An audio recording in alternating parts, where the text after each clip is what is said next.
So first item on the agenda for policies is 2A, policy 860, visitors to the schools, second reading.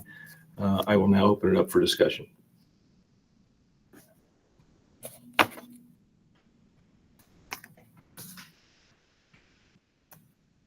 Chairman Nichols, could you just give a brief overview of this latest revision, please? Well, I can tell you that there are numerous revisions. We've had one from the Board of Education that went through legal. Board Member Romero, Board Member Levy has given us some suggestions. So it's it's open for, that's why it's open for discussion to see if anything that we need to change anything. And I think it's going to be prudent that we run this back through whatever changes we make today. We run it back through the legal department for a final evaluation before we bring it to the full board on Tuesday evening. So, Board Member Hankins, I have no revisions.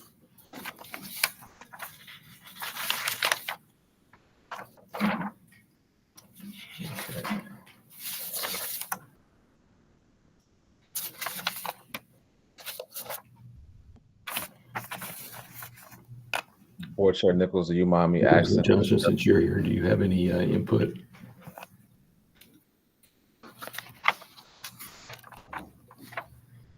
Is this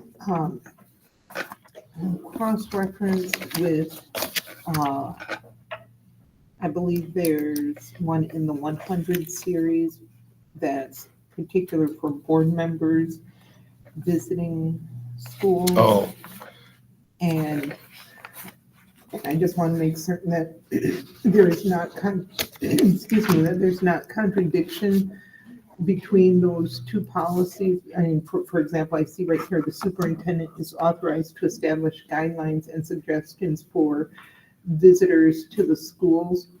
And that the superintendent or designee are authorized to prohibit an individual from entering the district property or remaining there if the reason is to believe their presence will be detrimental to the operation of the school.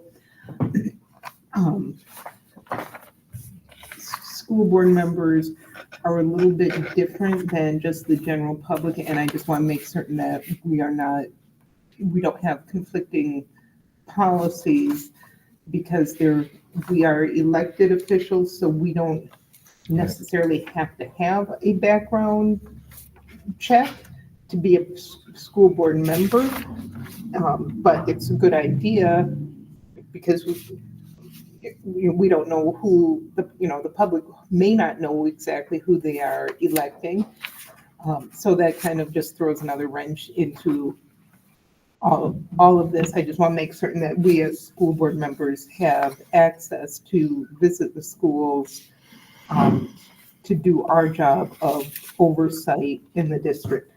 Thanks. thank you, Board President Johnson. Yeah, I don't remember that policy number. I can look for it. Okay, I know the one you mentioned. It says that we can any schools at any time, and so, Dr. Garrison, I see your hand is raised. Would you like to speak? Sure. Can you hear me? Can you hear me?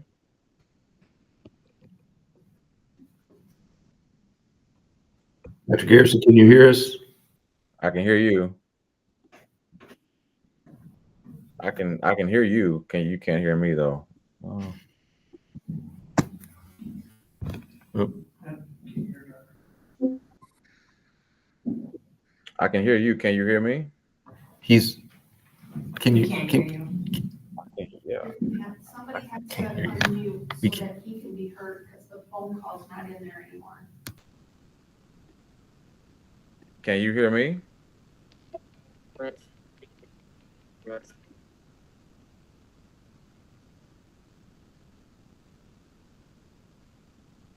Computer, I think, in order for us to hear him, because they're not dialed into the meeting. Okay, Dr. Garrison, try. I can hear you all perfectly. Y'all just can't hear me. Oh, he's We can hear you, we just can't hear him. Yeah, I got that. So, but thanks. Is your volume up? I think we need to just read that, yeah. No, my volume is okay. Maybe that's it. Dr. Garrison, try it now. I think we need to call that interview. He said to have. Okay, we'll try that. I can hear. Yeah. No problem. Dr. He's gonna- Dr. Garrison, I can hear you. You hear me now? I can hear you. You broke up a little bit, but I could hear you. Okay. Volume all the way up. Well, if you can hear me now, I can continue. Okay. Okay. So the school district would never, of course, not allow Mhm. board members. Can you hear me? This computer, that's the only way. Yes. Maybe leave your microphone on and is that closer to wherever your microphone is? I don't know. I don't know where it is either. Somewhere on the computer. It's just some, You can ask him to hold on just a second. I'll try dialing back in and see if we get a connection. Dr. Garrison, hang on for a second. Mrs. Shope's going to try to dial back in.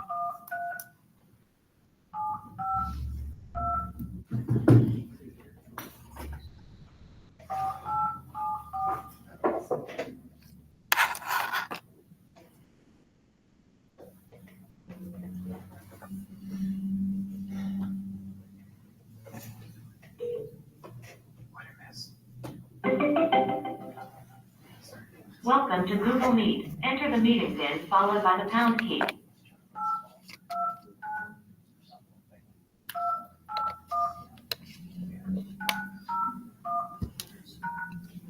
Thank you.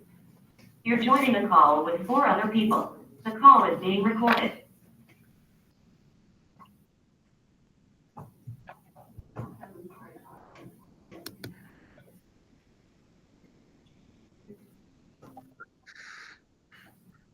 All right. Can you hear me now? not even.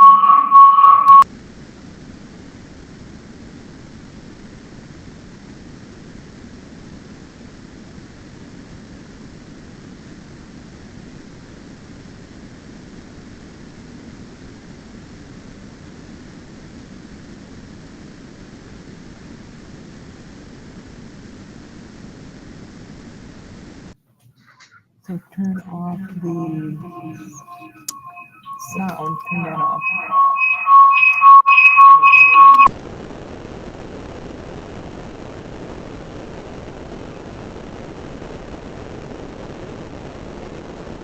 Is it okay if I talk now, or maybe you can't hear me still?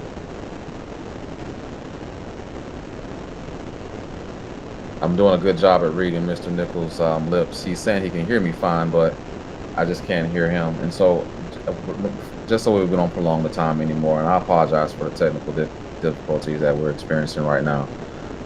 The school district would never, of course, not allow school board members into the buildings. We don't. That's not a practice that I've practiced. I'm not sure if that's been a situation in the past here. Mrs. Board President Johnson, you made mention to, yes, you all are school elected officials. Background checks and all that kind of stuff is done however you all have to do that prior to you all running for the board. But we still use our Raptor system, so you can definitely still use Raptor systems just like we do all the time before you come into our buildings. Naturally, we talk, for the most part, we definitely know when you all are in the buildings. And so that's not a concern from our administration. If you're asking us to put something like that into writing, I'm not sure if that's necessary, because you all are board members of the school district of Beloit. And so that's just like a staff member, not like a staff member, but it's one of those spaces where we respect the space of board members here in the school district of Beloit. So I just wanted to make sure I add that. Now I know there might be some statements coming back to me, but unfortunately I won't be able to hear those unless someone puts me on a speakerphone or some sort. My apologies.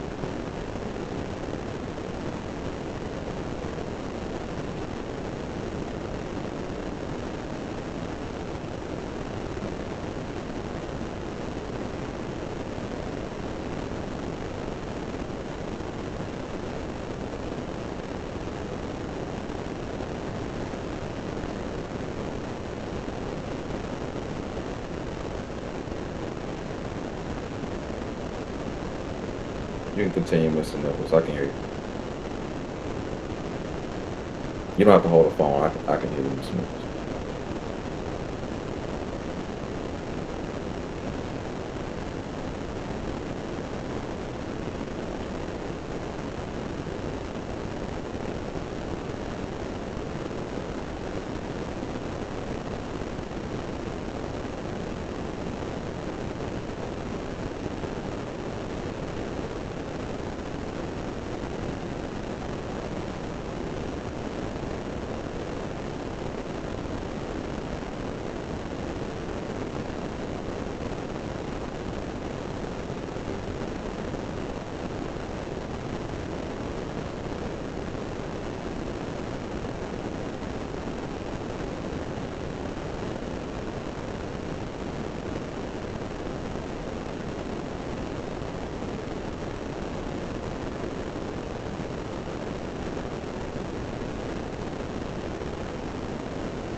We talked about any,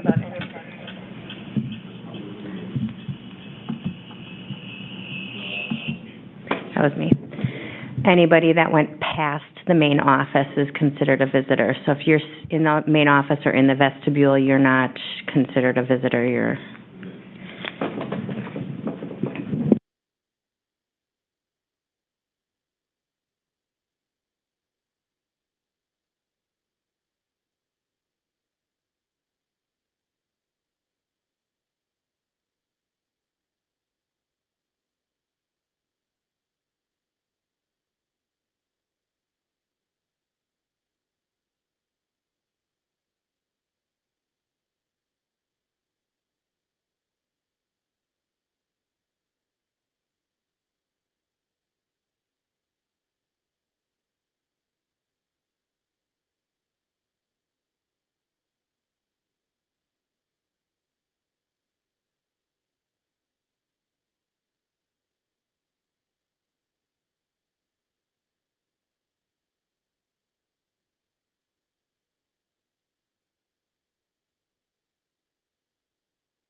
I guess if there's no objections to adding that space back to the policy, maybe that's necessary, board.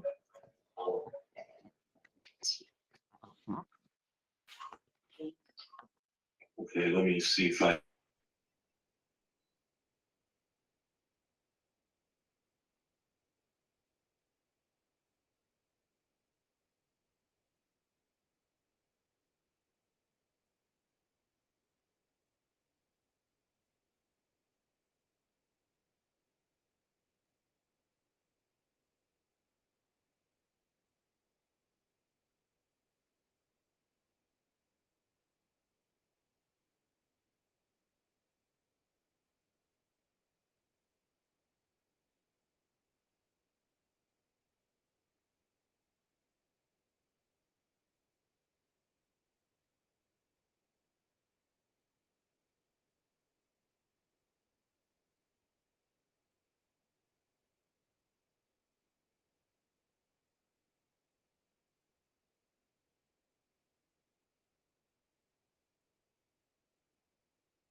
I would say in looking at the policy, it could go up under where it says the superintendent is authorized to establish guidelines, Yes. or right before that, or within that, within those sections.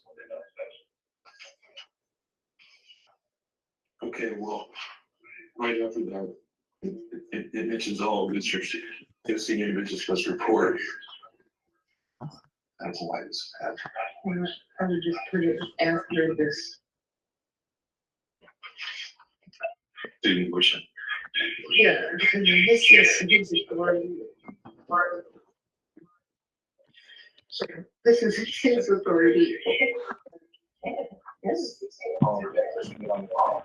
Oh. Dr. Garrison, or the phone needs to be muted.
it's vetted by the BOE and the attorney. So it's already vetted. All we're adding is a paragraph, which I don't believe we need to get that vetted. You're adding the paragraph plus the amendment. That's what I'm saying. The amendment portion the JR amendment portion. Okay, but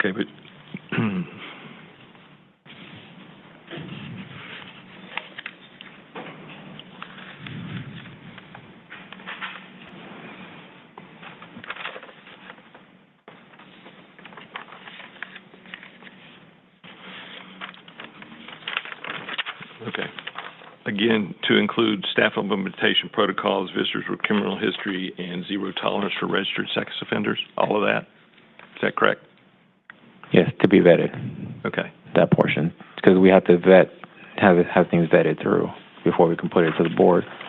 And then once it's vetted, if everything's okay with that, with everything there, only bring forward the staff implementation protocols and the zero tolerance policy. Only bring that portion of this policy there, and the rest of it's ready to go in case of emergency, or if we need it for later, for whatever it is. Okay. Board President Johnson. I have a question, and this might be a Mr. Turner question. So looking at this, the JR policy recommendations, under staff implementation protocols, it sounds like a lot of that would fall under the safety and security department. How much of this is already done?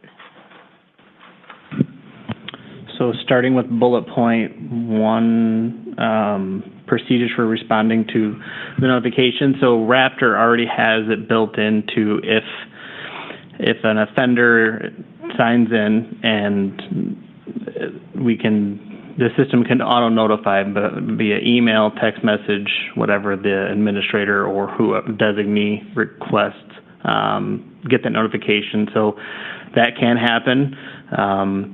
Steps for documentation, internal review. If there's a question on, how do we make this work? Like this is a guardian that's seeking parent-teacher conference or a meeting with the principal. Usually there's some type of dialogue between myself and the administrator, or the administrator and the superintendent, something like that. Guidance for how to handle emergency or disruptive situations. I believe that's represented in our annual safety and security, either training or video, so on and so forth. Appropriate communication with the SRO and law enforcement, kind of same thing. Typically, we get the SRO supervisor, SROs in front of administrators yearly, and they work through what their roles are, how to get a hold of them. We send reminder communications on best practice, how to get a hold of law enforcement, just depending on what the situation is, what's a 911 call, what's a non-emergency call, what's an email, so on and so forth. And then the last one, discretionary tools. Again, I think that goes back to the steps for documentation and internal review of the dialogue between myself and the superintendent with the administrator of how to handle each situation individually.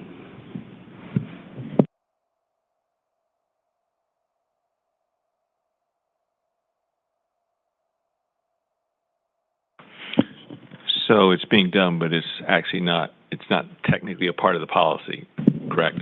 Correct. Okay. So by adding this in, we would take care of that. And yeah, okay, gotcha. Okay. Mrs. Beavers. Thank you. I just wanted to make note that the zero tolerance portion, I think we just maybe need to ask some questions about parents of students with disabilities and potentially excluding them from that process may be illegal. So just maybe thinking about how that can be, are there able to be exceptions written in here? I see the recommended language is virtually, but we know from experience that not all of our parents and families, caregivers have access virtually. So I just wanted to make note of that. I'm not 100% in favor for zero tolerance without exceptions. Okay, thank you, Mrs. Beavers. Board Member Romero.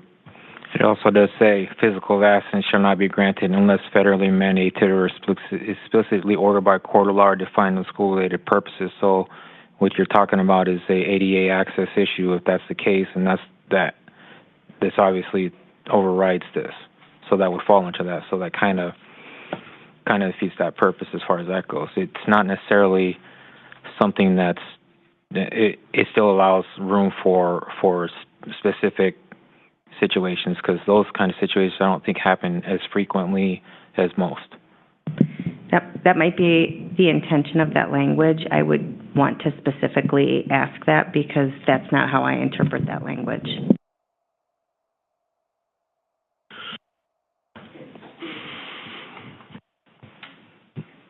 Okay. So how am I going to get Dr. Garrison take his phone off mute? Oh, no, I can hear you, Mr. Nichols. Can you hear me now? Oh, beautiful. Beautiful. Yeah. It's a technology glitch there, and I think it's a button that we need to push on our side. And so let me just share this part again. I hear what Mr. Romero's thoughts process here. I think the board has also heard that as well. If this is added, we just will have to get this vetted regardless, because it is our goal to make sure that we give access to the people who need to have access, and of course restrict access to those who should have access. And the gray area in this is that we don't want to legally open ourselves up for any possible discrimination. And I say possible because depending on how someone is reading this policy or that specific section, it could lead to different interpretations. And that's why there's legal battles at times based off of how things are written.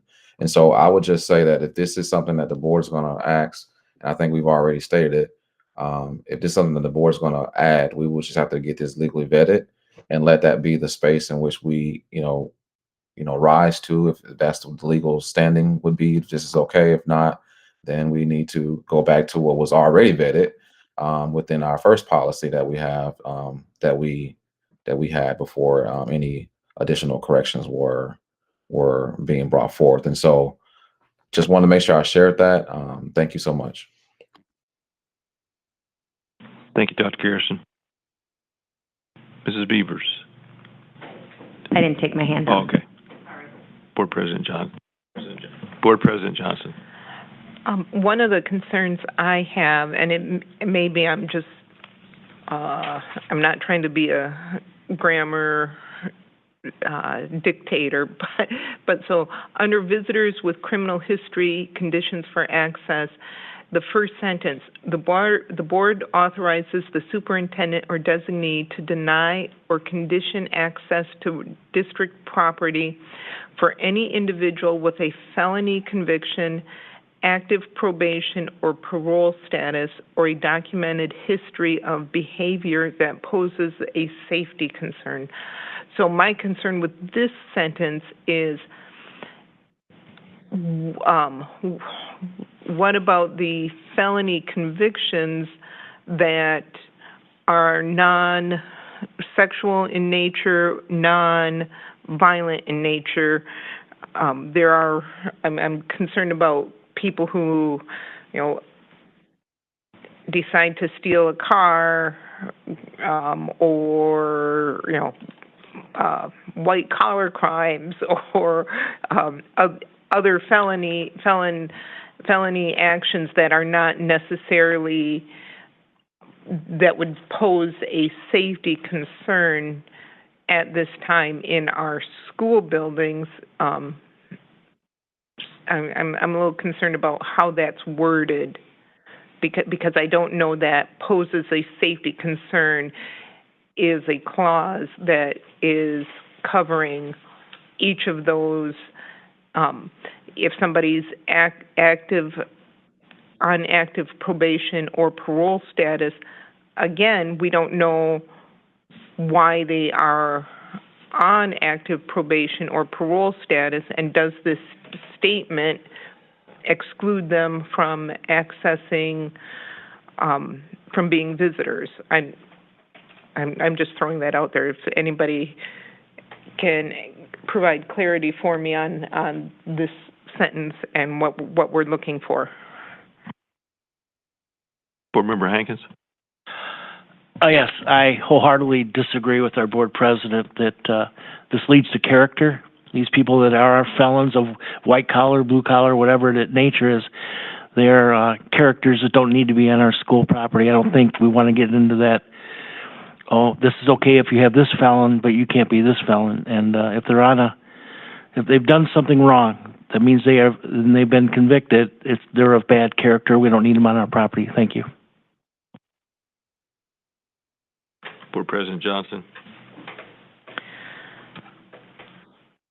With all due respect to the author and to Board Treasurer Hankins,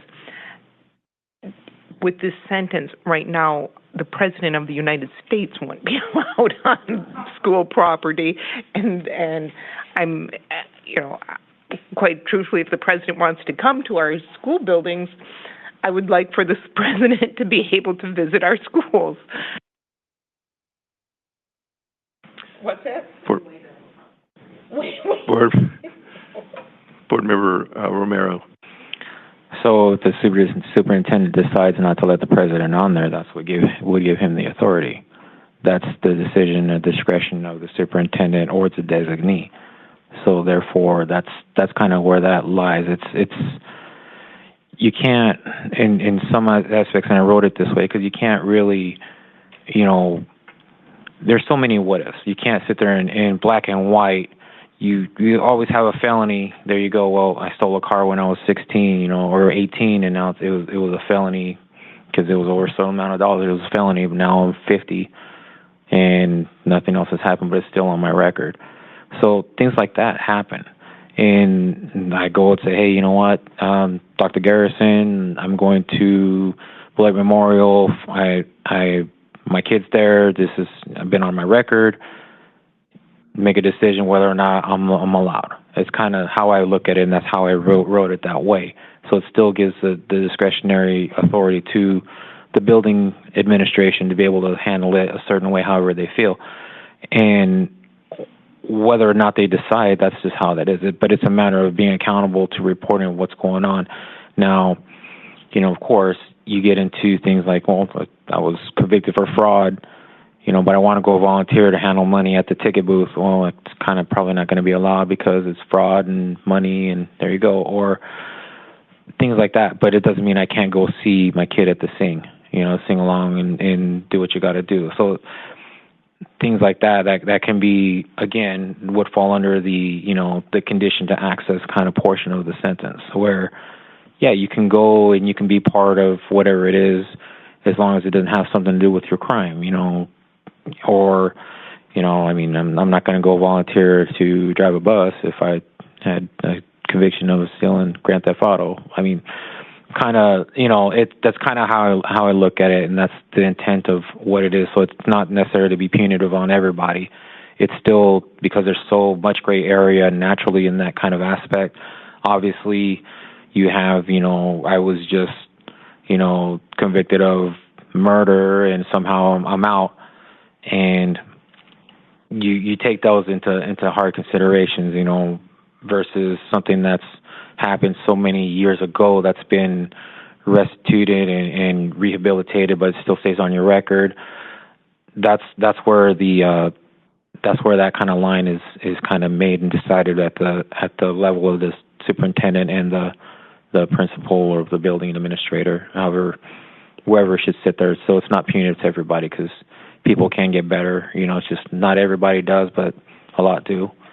And it kind of allows for that to be able to be taken into consideration where you got good parents that had bad things happen to them early in life. So what are you going to do? You want to, exclude them if it's a genuine, rehab kind of issue. Everything's been rehabilitated. So that's why I left it up to the designee or the superintendent or the designee, whatever it is, however that's gone like that, that they have that decision to make that.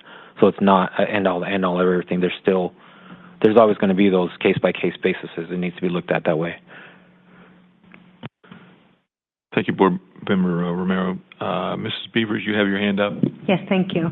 I just wanted to point out that we do not currently have a system in place that would provide us with this information.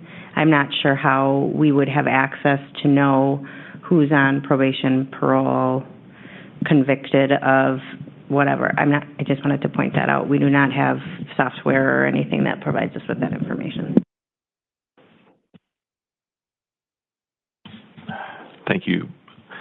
Board President Johnson. Well, I don't disagree with the intent and the concern and care that we have for our staff and students. A concern I have with this is we as board members, and maybe you guys are in a different place, but right now I really have no idea how many of our community members have felony records or are on active probation or parole status. My concern is that number might be a high number. It might be a greater proportion than what we are aware of.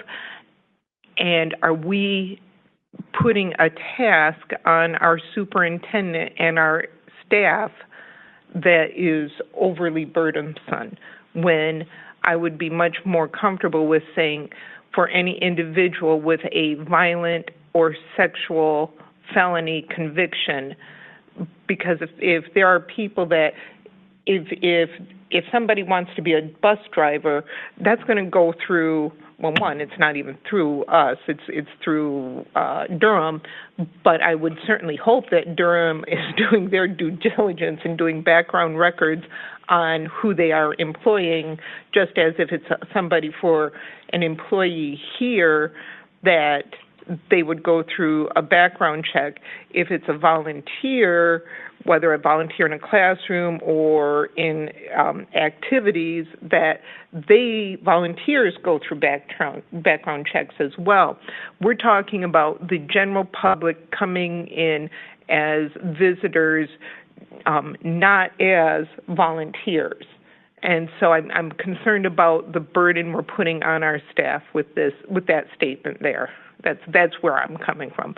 I agree with the intent of it, but just are we putting extra strain on an already strained system? Dr. Garrison. Thank you. I just want to reiterate that the School District Beloit, I do believe that we have safe schools. And when it comes to these types of concerns, I do hear all of the board members' concerns as well. I just want to note that, again, I think sometimes that gets lost in this conversation. I do believe we always can do better naturally, but I do believe we do have safe schools as it pertains to this specific policy.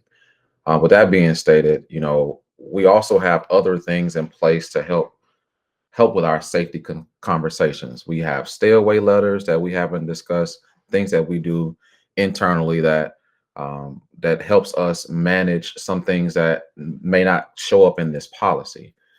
We have conversations with parents as well on a regular that when some certain situations are brewing up or stirring up, whether it be something in the community or something that happened in the past, we have great relationships with our parents, and they talk to us about those things as well. I just want to note that, again, we do have other things in place that does assist us in making sure that our buildings stay safe, even when there's not a felony involved or some type of sexual behavior, Raptor system capture that's involved. We have a lot of other things in place that keeps our buildings safe. And I just want to make sure we note that in this conversation as well, because that can get lost in this part of the conversation. Some of the other proactive things that we do to keep our students safe is happening on a regular basis in our schools. And I know Mr. Turner is here. He could easily talk about the stay away letters and why we will issue those. But in the same token, we have those other things in place to assist us and managing certain behaviors that we don't want to see on a regular come to our buildings. Thank you. Thank you, Dr. Garrison. Board Member Romero. Okay, so again, I just want to remind everybody here, this is just to get vetted. I'm not saying let's put it in. Legal come back and about any part of this and say, you know, that's not right. That's not right. It's going to go against federal things or whatever. That's fine. That's okay. What do we have currently? Nothing. So this is just something to put out there if we need it.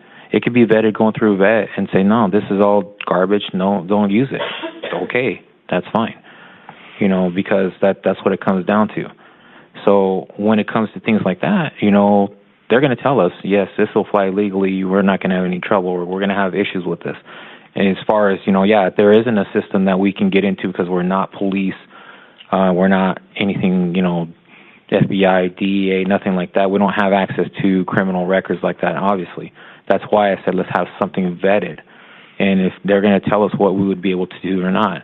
Speaking to Mr. Turner, you know, he let me know the Raptor does have the ability to create specific lists of that we can do, you know, like no contact, or, you know, if they have things, correct me if I'm wrong, something, what is it, the primary custodial parent versus non-custodial parent issue. They have those lists that you can create in Raptor, and they can be signaled through there. So there's things that we can do as far as lists. Now, what Dr. Garrison is talking about also, that's not in policy. We're here trying to create a policy. And granted, that's great that those things are there. You know, I don't feel we need to put something like that in policy, but just to know that those are there, that's great also. But we should still have something in policy that speaks to something of that nature.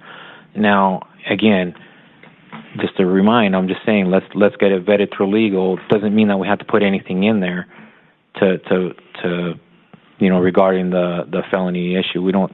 I'm not saying that let's put it in there, but I want to be prepared. I don't want to leave anything to guess. I want to have everything ready to go. If we need to have something, okay, well, we already have this vetted. Let's talk about putting this in and have it. There you go. And now we're not spending extra time and with legal, money with legal. It's just an extra meeting that we would have to have. Let's throw this in there because something happened that we have to have that in there. It's prepared and ready to go. So it's been legally vetted, and there you go. Let's vote on a yes or no, change it, so whatever you got to, and that's it. If that's what it takes. But again, it's just, you know, we didn't have anything there. I came up with something, and, you know, this input, it's good to have, and that's why it's done here at this committee level. You know, I'm glad that we're talking about it and we're discussing it. But I want to remind everybody too, it's not the end all of everything. This is where we got to come up to see what we're going to bring to the board. I don't want to waste the board's time either, you know, with everything. So let's hammer it out here. When it comes to these things with the my screen went blank. The zero tolerance policy, they'll tell us, you know, that physical access portion, no, that needs to be reworded and that's not going to fly, or that's going to be okay. Regardless of how people want to interpret it, that's what the legal's kind of telling us. It's good to go, or it's not, or it should be reworded to do this and that to capture this mindset. So antiquated, you know, dialogue, verbiage, or whatever it is, if it needs to be updated, legal can help us update that as well. So regardless, the intent is what the intent is. And if you want to try to skew it in a different manner, then that's a personal choice. But at the end of the day, this is where I'm coming from, to let it be known. That's where I'm at. And say what you want to say what anybody wants to say. This is verbiage I thought was okay. And legal says it's not, then okay. I learned something different too. I'm good. Thank you, Board Member Romero. Mrs. Beavers. So she raised her hand for me. So I've heard a couple of you mention what, you know, one board member mentioned about financial crimes not being trustworthy to sell tickets. Completely fair. Board President Johnson mentioned about the violent offender. She'd be okay with that verbiage. You might, as kind of like I don't know if the compromise is the right word, but in the world of criminal justice, we often use the phrase crimes involving moral turpitude, which kind of a loose definition are acts considered inherently base, vile, or depraved and contrary to accepted rules of morality and the duties owed between individuals or to society. They can include crimes that involve dishonesty, fraud, or harmful actions, and can have significant consequences, particularly in an immigration professional licensing context. So the last part of that, not really applicable for what we're trying to do here, but if you're looking for some language that kind of covers the main concerns that I've heard, that might be one to explore. Thank you, Mr. Turner. Okay.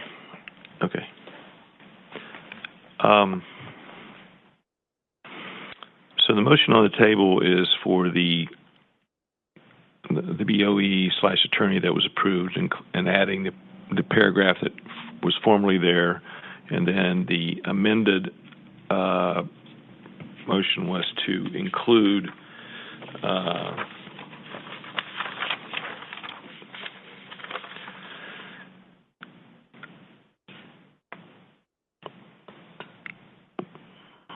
okay, hang on. I still got to walk through this because it's a little bit convoluted. So, Board Member Romero, you want the visitors with criminal history vetted along with everything else, but it's not necessary that it goes in the policy right now. Is that what you're saying? Okay. Well, regardless, we're going to have this vetted just by adding these two, we're going to have that everything vetted. So we might as well vet the whole thing and get it done. Now, what I don't know is if that can be done before Tuesday night's meeting. I can't sit here and answer that. Probably get that answer tomorrow from our legal team. But just FYI, food for thought before we move forward with Board Member Romero. So anything that has to be vetted here, you're not sure if it'll be ready for the next board meeting. Anything, regardless, one sentence or the whole paragraph, anything. I think anything that board member, Mrs. Beavers and Mr. Turner have mentioned, that's probably going to take more research, I'm guessing, from criminal statutes and legal statute and all that sort of thing. That may take more time than they would have to get it done before, because we have to post tomorrow night, right? So we couldn't get it vetted. We couldn't get it vetted by tomorrow night because we have to have the agenda posted by 5 p.m. Right? So,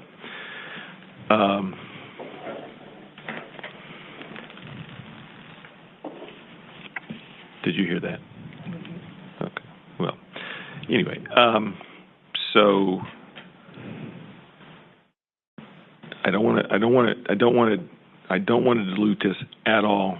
I want it to be done right. I think, my opinion is we go with the BOE attorney one that's done with just adding the paragraph, and then we'll get everything else vetted, and we can bring it back and adjust it. We may even be able to get it done before the first of the school year.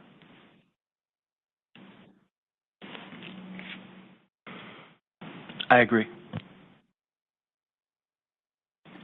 Board Member Romero, your thoughts? So what are you going to be able to get vetted? Just the staff implementation protocols? So this one that was already vetted by the legal team, it's been changed, but that's been vetted. Okay, so let me finish. So, and then all we're doing is adding the paragraph, bringing back a paragraph that was on the old policy. So that's a minor adjustment. So that's not going to change the grits or whatever of the policy. But to get all this vetted by tomorrow at 5:00 may not work, may not happen. That's what I'm saying. All right, let me motion to rescind my previous motion.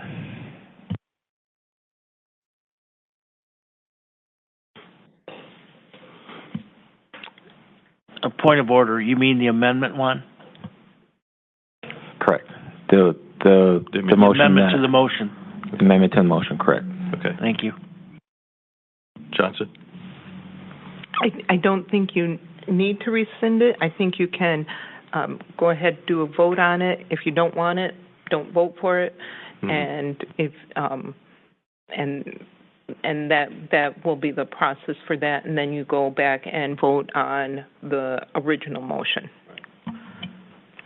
So I think you're trying to add an extra vote in there, but it's the right thought process.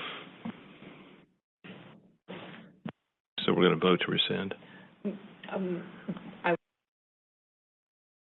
There's There's already a motion on the floor, so. yeah, there are two motions on the floor. Mm-hmm. Take a vote on the amendment. Let that one. If you Die. guys don't want that one, Let it lie. fail Mm-hmm. with and then vote on the original one. Okay. So we're going to vote on the amended motion. Michelle, do you have that? You got that, right? Okay. All those in favor, say aye. All those in favor, say nay. Nay. Nay? Motion failed. Now we're back to the original motion of moving to approve policy 860 as not amended, as no, the amendment failed, so it wouldn't be not as the amendment. I would say as further revised, maybe instead of amended, since the amendment failed. That might be confusing to people in the minutes. With the revision. With an additional revision or something. Revision. Yeah. May I ask one quick question? Yes. Did you consider any of the AL revisions, because they're on the copy, like they're submitted as a separate thing, but they're revisions to the attorney vetted policy? I'm not saying you have to. I'm just asking if you wanted to consider any of them or look at any of them. Some of them are very minor. Yeah.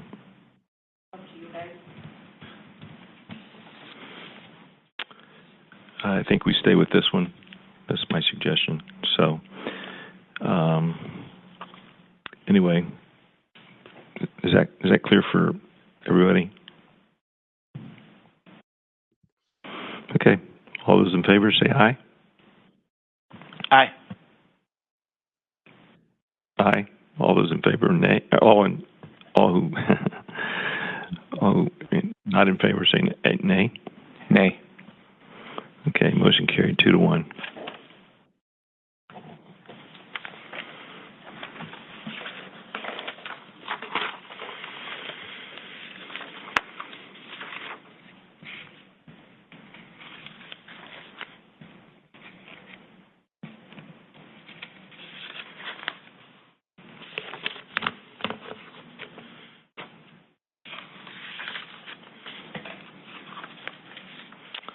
Okay, the next policy is 2B, 181, Rules of Order.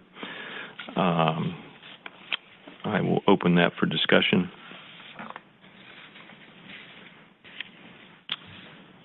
Can I put a motion to accept as written? I'll second. Okay, any discussion?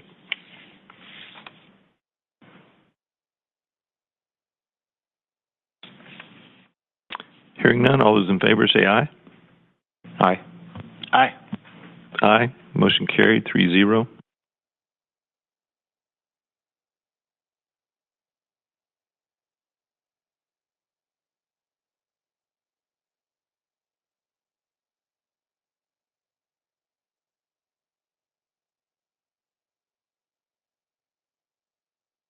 Okay, next item is policy 2C. Policy number 443.5, student use of mobile phones.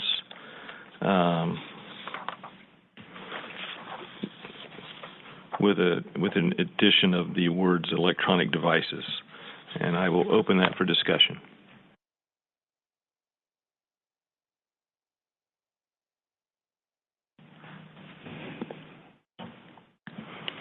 Board Member Romero. So I was looking over this, and we do need something more stern than what we currently have. And we got feedback from several people in the district as well, and I've had a couple conversations today, as a matter of fact, also. And there's issues also too that we have to also think about. There are students in the high school that do work. They're employed, and I don't want to take any livelihood away, opportunity from anybody, period. Especially a student that's initiative to be able to do that and still go to school. And these employers don't necessarily always contact by email. Sometimes it's a text messages, and I even get text messages from my employers too. However, there has to be limitations as well. I'm looking at my original purpose and policy, writing it the way my amended versions that I did, was because I'm thinking of the safety of everything, walking through the hallways. How many times are we seeing videos where, things are staged, fights are caused, and it's just, you got world star issues out there, it's all over the place. Or you got social media issues where somebody says something about this other person, they said this and that, we're going to catch them between second and third. There you go. Things like that happen.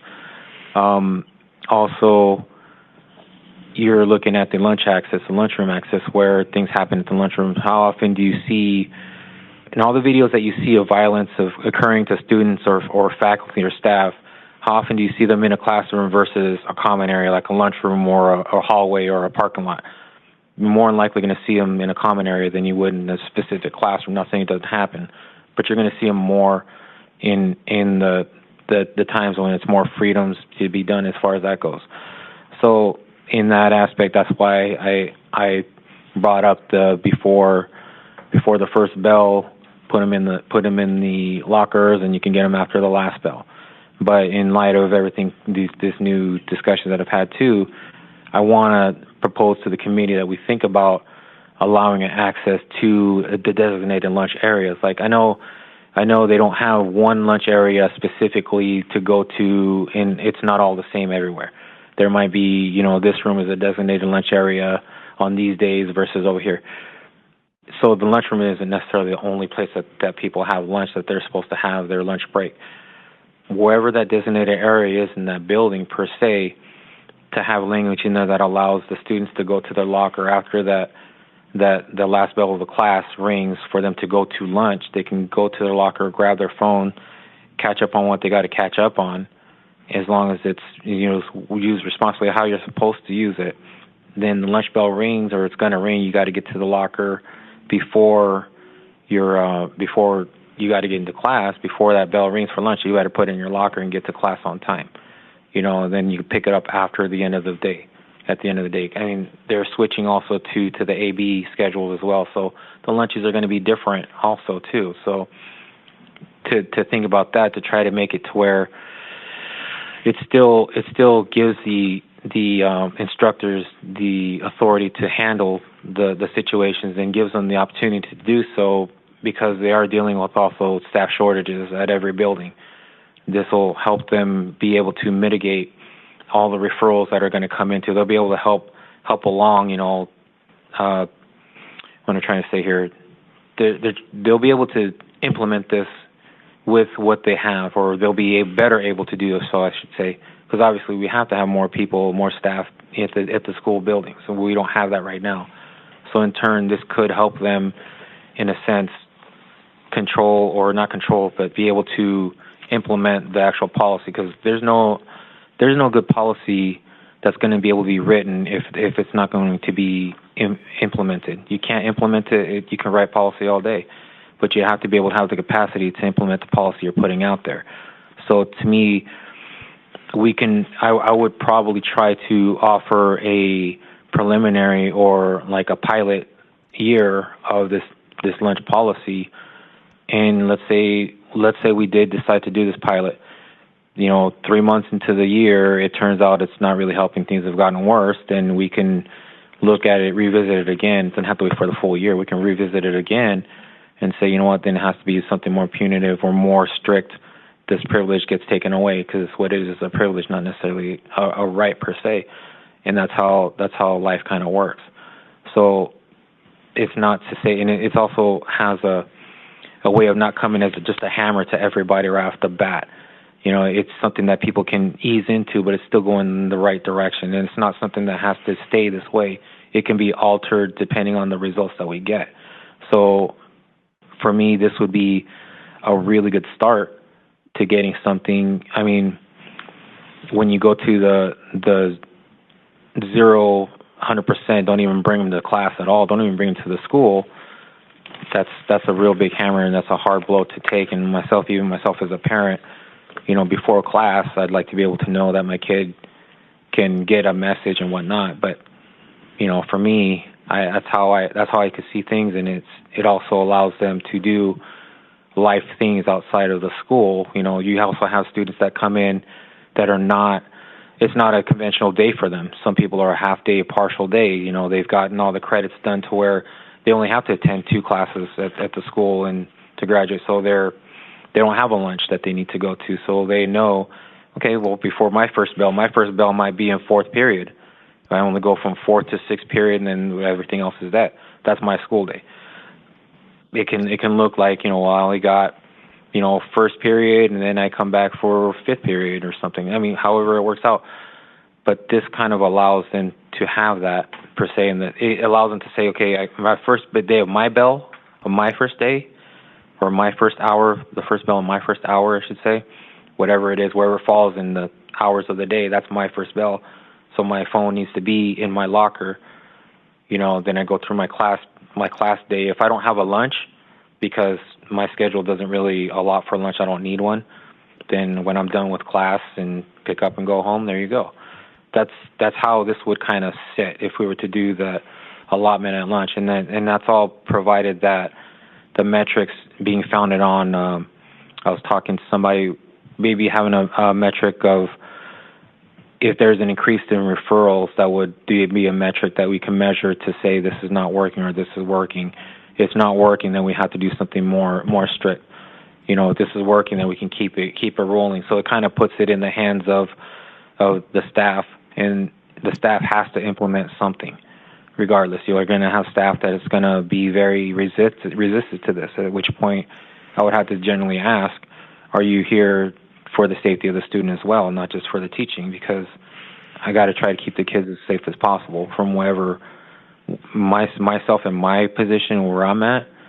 I have to try to do what I can for the safety, and I would expect everybody's position wherever they're at in the district, whatever they're doing, to have safety in mind as well for the students.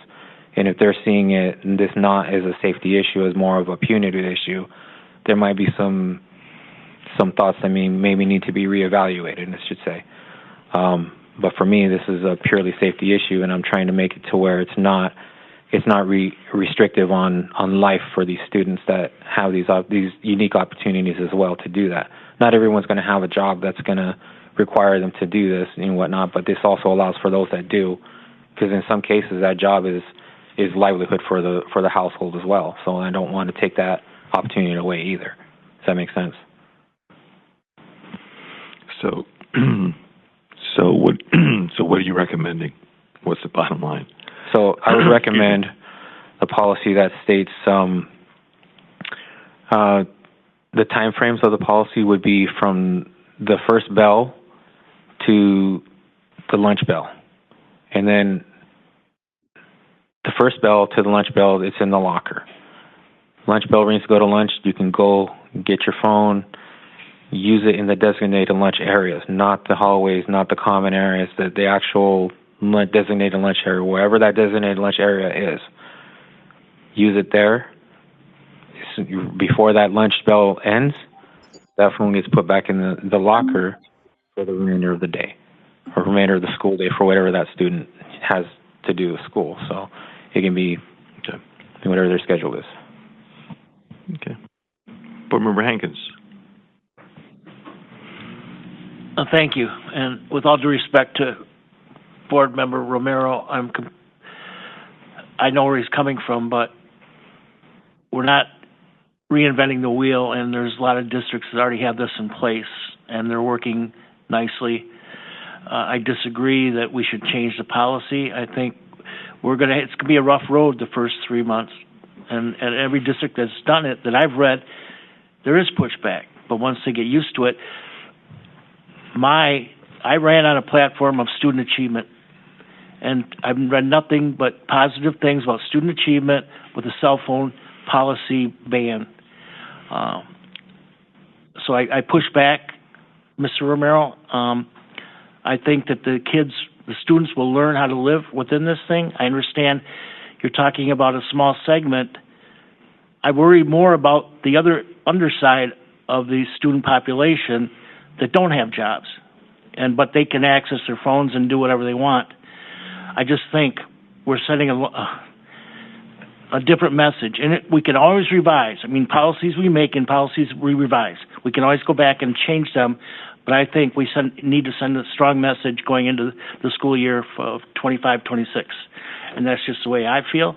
And I think nothing I've heard or read says anything different. I think we can look at other districts in our neighborhood that have put them in, and if there's some revisions to be made, fine, but we can pass this first and revise later, as we do with a lot of our policies. Thank you. Dr. Garrison? I actually understand the thoughts that, again, both Mr. Hankins and Mr. Romero are both bringing to the table again. My hopes is that, again, when you think about the cell phones, that this is a learning institution and we still have to teach our kids how and when to, use the phone. What Mr. Romero is speaking of is not unbeknownst to other school districts where the cell phones can be used during the lunch periods. That's the only place it can be used. But also I understand the space in which Mr. Hankins is stating, which is pretty much a flat no cell phones during the school day. Our goal is to, of course, continue to be an educational learning institution where we also teach our kids, the appropriate uses of technology devices. And I think that's going to be ongoing, whether we have this policy in place or not. Naturally, there are other, spaces in which kids will get creative, and I'm not going to take that off the table. Naturally, all computers have access to certain Wi-Fi's in different spots, and, possibilities of even learning how to use the phone over the computer. Naturally, right now, people can use their phones over the computer. And so it's just a space in which we will continue to have to educate our students. I know we're talking specifically about an electronic device, right? And the one we typically carry, that's over 40 plus years old. But we will have to still educate our kids on other technology, appropriate technology devices and its usage. I didn't know if that would lend any additional thought to the conversation, but I did want to make sure I shared that space, that I do understand where Mr. Romero is coming from as it pertains to using the cell phones possibly during their lunch periods and then returning their phones back to the locker before they go back to class. And I also understand Mr. Hankins' space, which research does support the usage of cell phones being limited to the adolescent space. And so I just want to make sure I noted that in the conversation. As a district, we will support this space. We, again, did have a very strong policy that was already written. I believe this gives it another level of it. And so we'll continue to kind of work on that on a day-to-day basis in our school district. Thank you. Thank you, Dr. Garrison. Board Member Romero? I will say, if we make these policies harder for implementation, I would ask that we find a way to get Central to get to these buildings and help out with these referrals, because this is going to cause a lot of referrals right off the bat, at least for the first couple months or few weeks, couple months or whatever. I mean, it's kind of like everyone has to pitch in, all hands on deck kind of situation when it comes to something like this, if it's going to be done right, because you're going to inundate current staff with as little as they have to be able to implement something big like this. I mean, it's something, it is needed, and I do agree it does need to be needed, but if you're going to do it, it's like you're putting a mountain on people's shoulders. There's going to be stuff that falls out to the side, so we have to have more hands on that mountain to pick it up, to get it to move. So that's the only comment I would have to say, that we have to have more support, whether it's volunteers. I don't know if we can even get volunteers to help with this kind of situation, or administration from central or from somewhere to pull some kind of resources to help out where it's needed, because it's going to be needed in more than just 1 or 2 schools when it comes to this. So that's something we need to consider as well. Thank you, Mr. Romero. Mr. Hankins, nothing else? Board President Johnson, did you want to weigh in? No?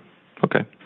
Well, I can tell you that over the last year, through staff surveys, staff and administrative exit interviews, and people on the street, and emails that I have received from within the district, are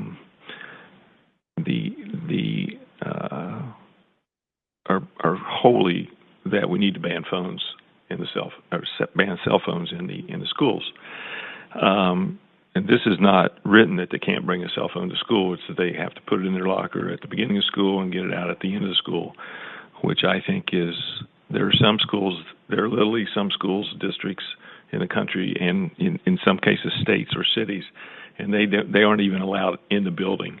So that's really strict.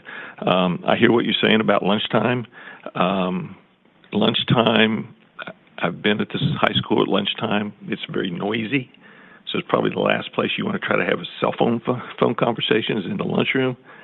Just my take. And secondly, I think we can probably say, it goes without saying, but I'm going to say it anyway. There have been fights at the high school that were caused because of cell phones, because that's where they set things up. So those things have happened. I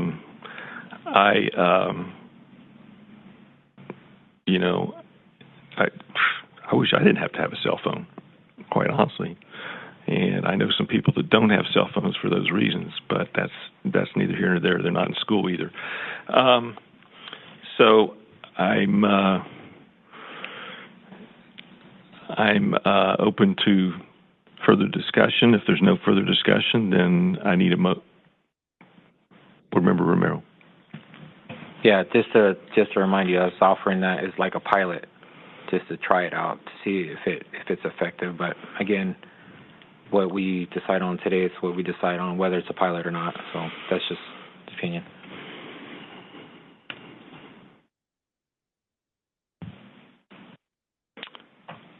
Could I get a motion? Read the motion, Brian, and I'll move. Move to recommend to the Board of Education approval of the revisions of Policy 435.5, student use of mobile phones, and it's also addition of and electronic devices. So moved. Is there a second? I'll second. Any additional discussion? Yes, I'd just like to say on the flip side of articles I've read that you talk about lunchtime, they actually have to sit and talk to each other rather than stare at their phones. And I've heard that's a positive influence. I will add to that. I've heard the same thing, and I think the most improved, that social skills are improving, and then I think the other big thing that we've all touched on is academic achievement improves too. So those are a couple of hard things to not consider. So anyway, any additional discussion? Board Member Romero. Yeah, I just wanted to say, it's obviously, less screen time it's also effective, but it's trying to think about real life stuff that we do have to deal with as well. So when it comes to things like this, so our community is a little different than say Clinton or say others. It's there's a lot there, but like always, we can always go back and revise if we need to later. So okay, that's fine. Okay. All those in favor, say aye. Sorry. Aye. Motion carried 3-0.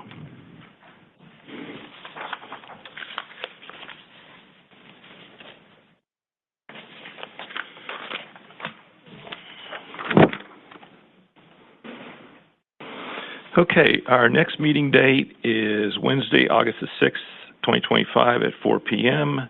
Could I get a motion to adjourn? So moved. Second. Any discussion? Hearing none, all those in favor say aye. Aye. Aye. Aye. We've adjourned at 4:45. Thanks, everybody.